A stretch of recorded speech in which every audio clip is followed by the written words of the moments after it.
এই পুকুরে নামার কারণে আমি অনেক মারও খাইছি আমার আম্মু। আমার বাবার বাড়িতে কি কি আছে জানেন? সর্বপ্রথম আমি দেখাচ্ছি, এটা হচ্ছে পোয়ালের পুঞ্জ। এটা কে কোন এলাকায় কি নামে চেনে আমি জানি না, তবে আমাদের এখানে কিন্তু এটা পোয়ালের পুঞ্জ বলে।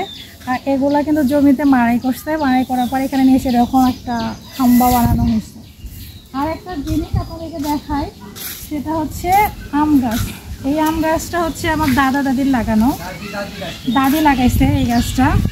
তো এই গাছটাতে আসলে আমি কত যে উঠছি তার কোনো হিসাব নাই, কত উঠে উঠে আম পাইছি, কিন্তু এই বছর কিন্তু আম তেমন হয় না। একটু উপরে দেখাও, এই হচ্ছে অবস্থা। আর এখানে একটা অনেক বড় ডাল ছিল, কিন্তু এখানে একটা অনেক বড় ডাল ছিল। এই ডালটা, এটা দেখো, এই ডালটা কিন্তু এতদূর পর্যন্ত চলে আসছিল, এতদূর পর্যন্ত।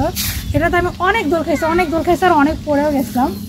আর এই পুকুরটা হচ্ছে আমার পাশের বাড়ির বরাবর। আর এই পুকুরটাতে আমরা যে পরিমাণে নামছি আর যে পরিমাণে গোসল করছি তার কোনো ঠিক নাই।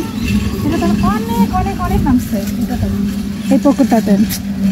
তো দেখছেন এই পুকুরটাতে আমি অনেক নামছি, মানে এক কথায় বলা চলে যে এই পুকুরে নামার কারণে আমি অনেক মারও খাইছি আমার আম্মু, তারপরেও আমি নামছি। হচ্ছে এই হলো অবস্থা। কাটো, তারপর আমার